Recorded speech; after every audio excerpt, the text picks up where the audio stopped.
Growing up, my older sister Kim was always a source of tension and pain for me. From as far back as I can remember, she harbored a deep-seated jealousy that shaped our relationship in ways that were far from what you would consider healthy. While many people encountered bullies in their lives, mine wasn't at school or in the neighborhood. Mine lived right under the same roof, sharing the same home with me. Even as a young child, I quickly learned that my sister could be quite mean and aggressive, especially when she was angry or jealous of me. Kim would always push me around or pinch me so hard that I would end up in tears.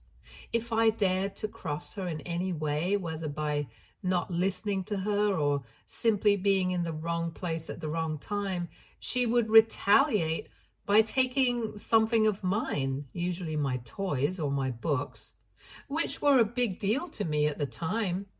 Kim would kick me occasionally at school, knowing that I could not stand up to her there, since she was always surrounded by her friends. I remember feeling powerless, unable to defend myself against her because she was older and stronger than me. One afternoon, my sister convinced me that she would give me a haircut using some play scissors. Now, I had long blonde hair as a child and would always be admired for it.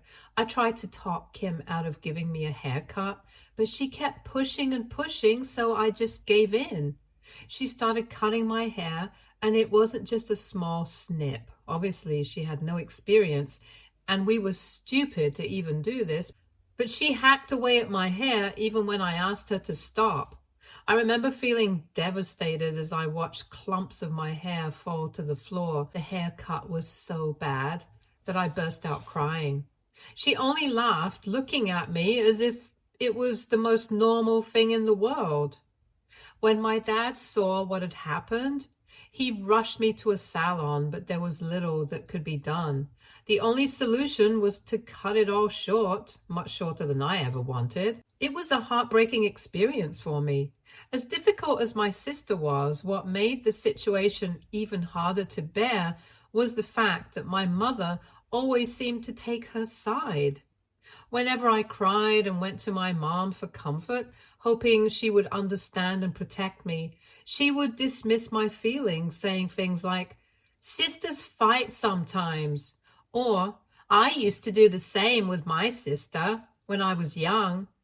Her words made me feel like my pain didn't matter.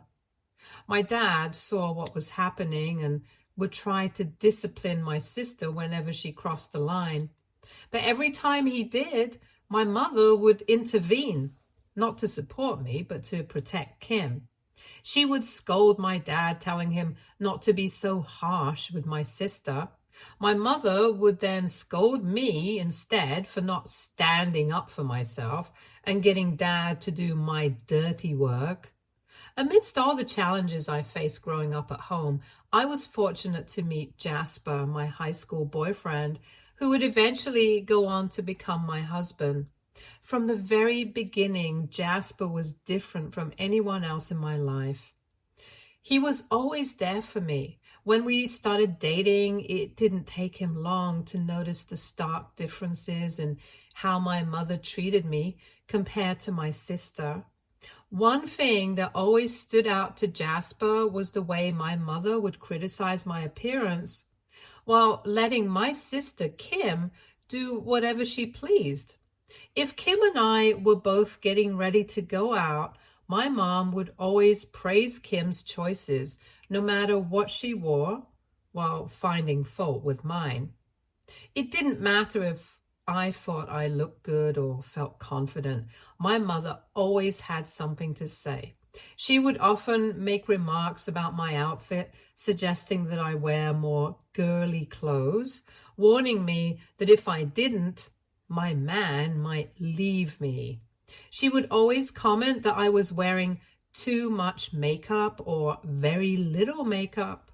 My mom had made these comments once or twice in front of Jasper when he had come over for dinner at my house.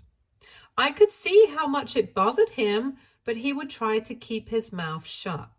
Normally, Jasper wasn't the type to just sit back and let things slide. Hence, the third time he had come over to our place and my mother again started with me about my clothes and makeup, Jasper immediately stepped in to support me. He calmly but firmly told my mother that he liked the way I dressed and that he saw no issues with it. His defense of me caught my mother off guard. She laughed awkwardly, trying to brush off her comments as if they were just jokes, but we all knew better. As much as things were difficult between me and my sister, we had somehow managed to keep our relationship on relatively stable ground, despite the weekly fights and underlying tension. But everything took a turn for the worse the day she brought her boyfriend Derek home for the first time. The moment Derek laid eyes on me, he blurted out, "Wow, Kim, I had no idea your younger sister is so hot." The words hung in the air, awkward and inappropriate. Kim immediately glared at Derek, and then, as if I was somehow to blame for this crude remark, she turned and shot daggers at me with her eyes. I smiled awkwardly, even though I found his comment to be in extremely poor taste. As the afternoon went on, I tried to stay out of Derek's way, focusing on helping my mom in the kitchen or finding excuses to busy myself elsewhere. But by the evening, when we all settled in to watch a movie together as a family, it became impossible to completely avoid him. We were all in the same room, and that's when I started noticing something even more unsettling. I could feel Derek's eyes on me, staring at me a little too long from across the room. It wasn't just a casual glance. Every time our eyes met, he would flash a slight, creepy smile before turning his attention back to the TV, as if he was doing this intentionally. As a woman, you develop a sense for these things, an intuition that tells you when a man is looking at you in a way that feels wrong. Derek's gaze made my skin crawl. It was persistent, and it made me incredibly uncomfortable. I found myself shrinking into my seat, trying to make myself as small as possible, hoping he would stop. I avoided his gaze as much as I could and tried to focus on the movie, but it was hard to concentrate with the knowledge that he was watching me like that. After the movie ended, Kim made an announcement that caught me off guard. Derek would be staying over in her room because it was too late for him to drive back home. Despite feeling uneasy about Derek's earlier behavior, I tried to push my concerns aside. After all, I had no choice in the matter anyway. Later that night, I woke up with a craving for a midnight snack and remembered that I had a half-eaten chocolate bar stashed away in the fridge. I quietly made my way downstairs, hoping to grab it and head back to bed without making any noise. But as I entered the kitchen, I was startled to see Derek standing there, shirtless, rummaging through our kitchen drawers. My first instinct was to turn and run back to my room, but then I reminded myself that this was my house. He was the guest, not me. Trying to stay calm, I ignored him and walked straight to the fridge, retrieving my chocolate. Derek turned and looked at me, seemingly surprised that I was there, but I continued to ignore him, keeping my focus on the chocolate bar as I prepared to head back upstairs. As I started to leave the kitchen, he suddenly called out, asking if I wanted an omelet. His tone was casual, as if it was perfectly normal to be making small talk with his girlfriend's younger sister in the middle of the night while standing shirtless. I firmly yelled back, "No," and quickly walked towards the staircase, my heart pounding. But before I could reach the top, I heard him running after me. In an instant, he grabbed me by the back of my shirt, pulled me back slightly. My heart raced as alarm bells went off in my head. He asked me if he had done something to piss me off, as if he couldn't understand why I was avoiding him and running away. Panic surged through me. and I yelled at him to stop chasing me and to leave me alone. I yanked myself free and bolted up the stairs, slamming my bedroom door behind me, my heart racing with a mix of fear and anger. The next morning, I knew I had to tell my parents what had happened. I sat down with them and recounted the incident, emphasizing how uncomfortable Derek had made me feel throughout the day and how he was walking around our home shirtless. My dad listened carefully and immediately assured me that Derek would not be allowed to stay over again. His response was firm and protective, and I felt a small sense of relief knowing that he believed me and was taking action to keep me safe. But when Kim found out, she exploded with anger, and she accused me of being jealous of her relationship with Derek, yelling at me in front of our parents that I was probably making everything up just to ruin things between them. Her words cut deep, and I tried to explain to her how uncomfortable Derek had made me feel, how his behavior in the kitchen had scared me, how he had run after me to confront me, but she didn't care. She was too blinded by her attachment to him to see what was really happening. Even my mother felt like I was overreacting about Derek and that he seemed like a nice boy. Fortunately, my dad was on my side, so Kim was banned from ever bringing him home ever again. This whole situation made things even worse between me and my sister. I couldn't understand how my own sister could choose to believe her boyfriend over me, especially when I had nothing to gain by making up such a story. It was as if, in her eyes, I was the enemy, someone trying to sabotage her happiness. After the whole ordeal with Derek, my sister made it her mission to keep her personal life as far away from me as possible. Whenever she was dating someone new and planned to bring him home for lunch or dinner, she would ask me to stay over at my best friend's place for the night or find some other excuse to be out of the house so her boyfriends would not have to meet me. While I didn't mind getting out of the way most of the time, it was definitely inconvenient, especially when I had other plans or just wanted to relax at home. Fortunately, after I moved out to attend college, I didn't have to deal with this strange, uncomfortable arrangement anymore. I was admitted to one of the best universities in the country on a scholarship, and my parents were incredibly proud of me. I remember the day they visited my campus for the first time. They were absolutely blown away. My mother, who was never one to freely give compliments, actually praised me for my hard work, though her words were begrudging and felt somewhat forced.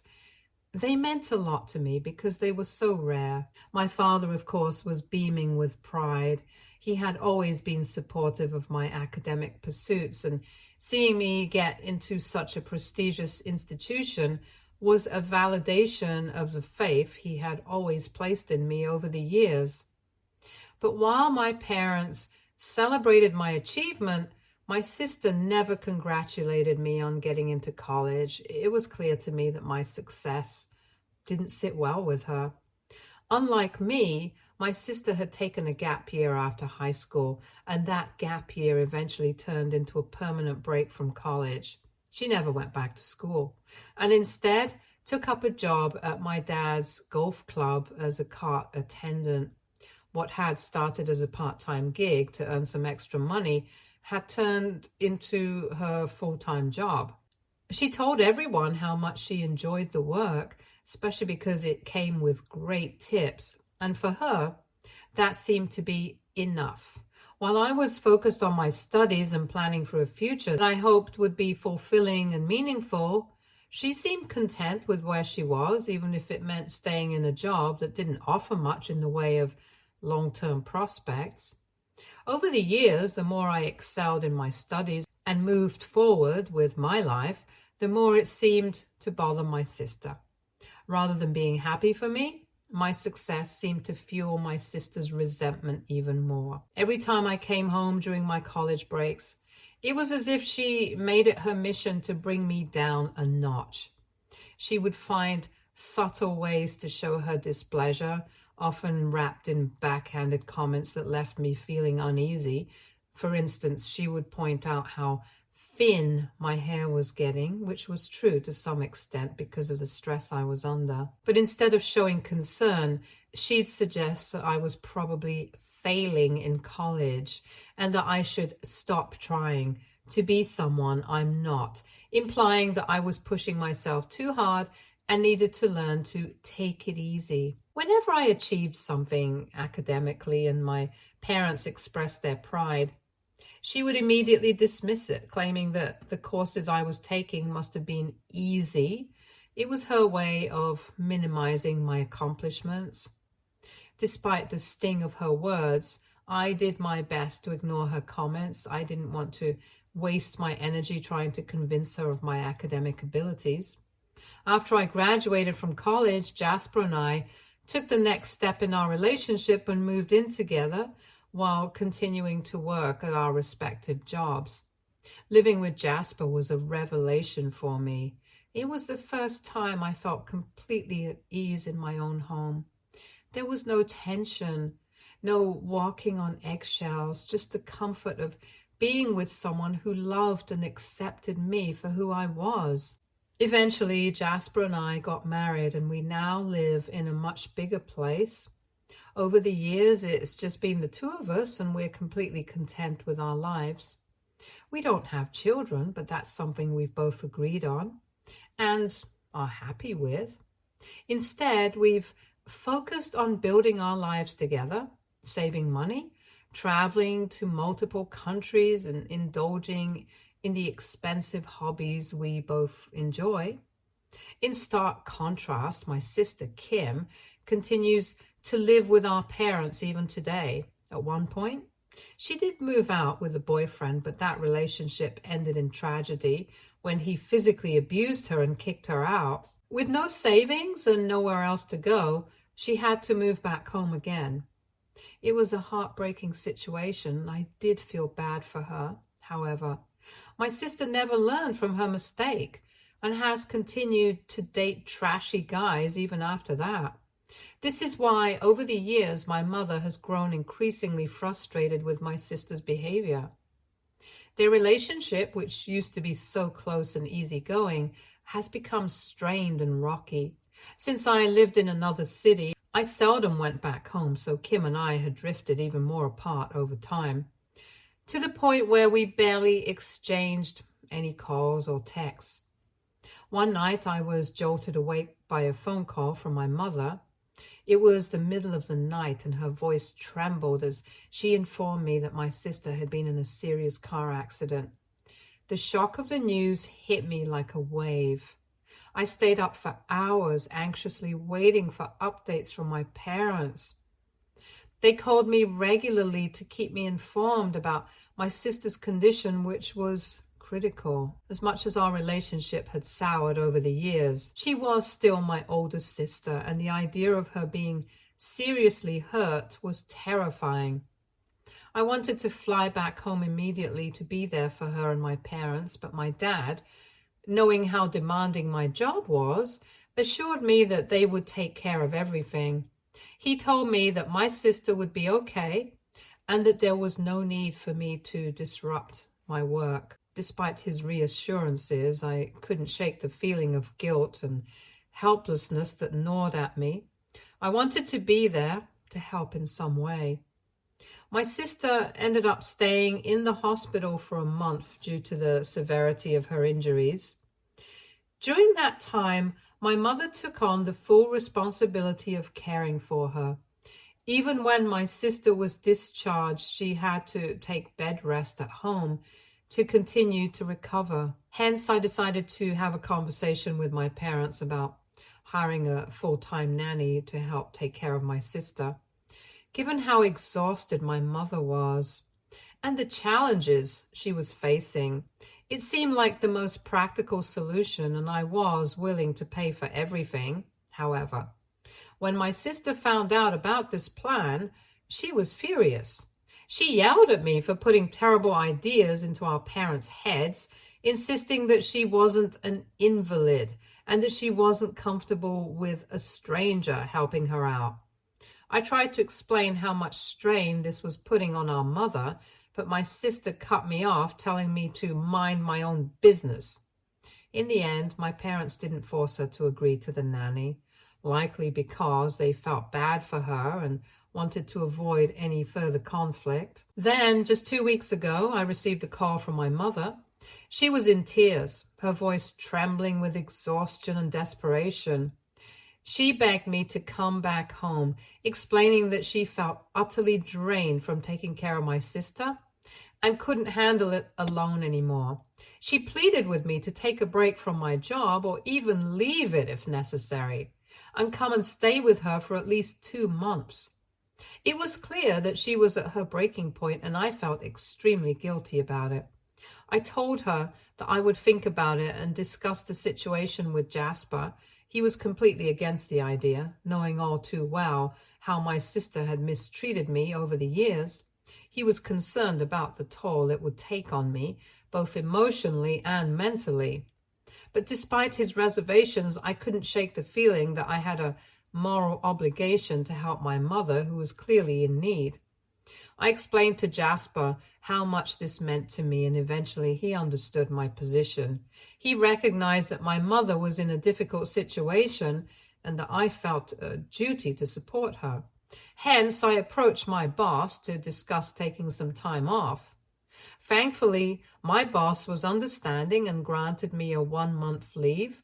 Additionally, I was allowed to work from home for the following month as long as I completed all my assignments. This was the best outcome I could have hoped for, a compromise that allowed me to be there for my family while still maintaining my job. Feeling relieved and somewhat optimistic about the situation, I booked my tickets in the hopes of surprising my mother and preparing to fly back home. Although I knew this wouldn't be an easy time, I was determined to do what I could to help my mother and make the best of the circumstances. When I finally arrived home, my sister Kim was the one who opened the door. I was taken aback to see her, as she looked weary, leaning heavily on crutches to support her. She was stunned to see me as well. I greeted her with a smile and moved in to hug her, but she appeared indifferent. She asked me sharply what on earth I was doing there. I explained that I was there to surprise Mom and to help out however I could. Hearing this, Kim's face twisted in anger. She told me that I had no right to just show up unannounced and that she didn't appreciate my presence. She even had the audacity to suggest that I wait outside until Mom come back home. As she railed at me, I tried to stay calm, but it wasn't easy. I reminded her that this wasn't her decision to make, and it was actually Mom who had asked me to come home to help her out since she was exhausted. I pushed past her into the house with my luggage, telling her that she could ask Mom if she didn't believe me. Kim turned and with a loud slam retreated into her room, leaving me standing in the hallway, feeling both frustrated and disheartened. Later, when Mom returned from the store, she was genuinely happy to see me. She rushed to give me a warm hug, the kind of hug that made all the stress of the journey and the tension with Kim seem momentarily worth it. We made small talk and started unpacking the groceries together. But then Kim emerged from her room, still seething, and confronted Mom, demanding to know if it was true that she had invited me back to help take care of her. When Mom confirmed it, a heated argument erupted between both of them.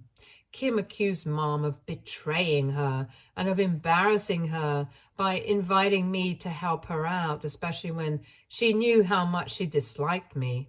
Mom, trying to stay calm, asked Kim what the real issue was and why my presence was such a big deal, and that she should get over our past. And that's when Kim broke down, tears streaming down her face. She cried out, saying that all her life she was always looked down on because of my accomplishments, and she didn't want me anywhere near her at such a vulnerable time. She confessed that she was still reeling from the accident, still struggling with her recovery, and having me there every moment only amplified her insecurities and frustrations over her own life. Kim went on to say that if we truly cared about her well-being, I would leave and stay in a hotel instead of in the house with them. It was heartbreaking to realize that despite everything, despite all the years that had passed, the old wounds between us had never really healed.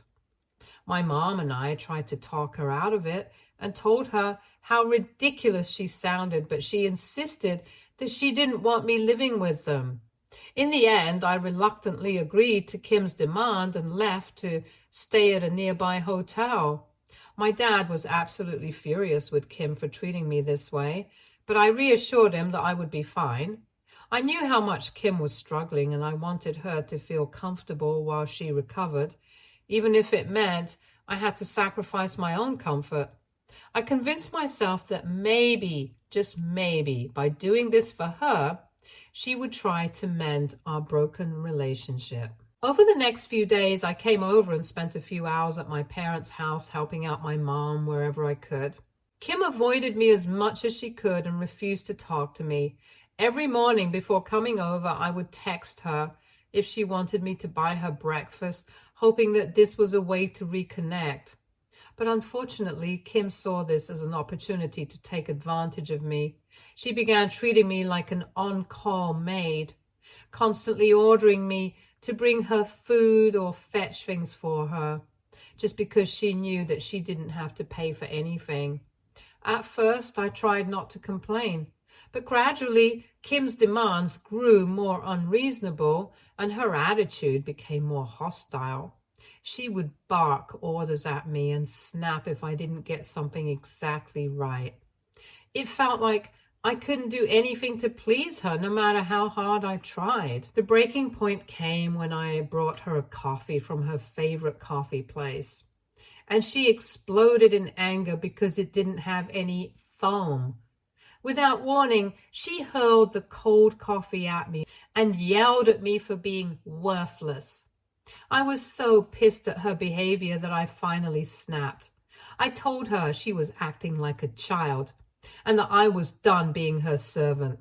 I told her that she should be grateful that I was even there to help out, since Mom was clearly getting sick of her. I was so angry that I spit out that maybe she deserved the pain she was going through, that it was karma for how she had treated others, including me, all these years. As soon as the words left my mouth, I knew I had crossed a line, but I was just too angry to care at that moment. I stormed out of her room, leaving her in stunned silence. I knew my words were harsh and they weren't truly how I felt, but the damage was done. Since that confrontation, Kim has been calling our cousins and other relatives, painting me as the villain in this situation. She's been telling everyone how I'm a spoiled brat, how I lashed out at her when she was at her most vulnerable, and how this is exactly why she didn't want me around in the first place. Now I'm torn. On one hand, I feel terrible for what I said. I know it wasn't right, and I hate that I let my anger get the best of me. On the other hand, I'm exhausted from constantly being treated like a bad guy, especially when all I wanted to do was help. AITA, Update 1. I would like to clarify that I have reached out and apologized to my sister already for what I said to her. My parents understand that I said this only out of frustration. Also, a lot of people have pointed out that my sister might be suffering from depression, and I think this might be true based on her behavior. I plan on telling my parents to convince my sister to see a therapist about her issues. Update 2. I spoke with my husband about the situation, and he strongly urged me to return home immediately, expressing his frustration over how my sister has been treating me. I have informed my parents that I've had enough, and I will be going back home. If they decide to hire a full-time nanny to help with my sister, I'll be more than willing to cover the cost, as I feel guilty about my mom handling everything on her own. However, I'm firm in my decision to not spend another moment dealing with Kim. Kim has also refused to seek therapy and continues to blame me for her behavior. Update 3. It's been a few days since I have come back home to Jasper. I'm fully enjoying my remaining days of leave, dedicating my time to reading and relaxing by the pool. I intend to return to work next month, but for now, I'm focusing on taking care of myself. Before I left my hometown, I did confront my sister one last time and told her how her behavior has been hurtful to me throughout our lives and how she has continued to act like a bully. I pointed out that despite being an adult, she still depended on our parents like a child, and she should definitely take a long, hard look at her life and think about improving it, since our parents were getting too old to take care of her. Her face flushed with embarrassment, and she yelled back that she knew what she was doing and I had no right to lecture her about her life. She then asked me to get out of her room, as she always does. I agree with many of the comments, and I can't help but feel that my parents share some of the blame. They've always coddled my sister and never pushed her to be more independent or responsible. Now it seems like they're stuck with her forever. Stay tuned for more stories from our girl relationships.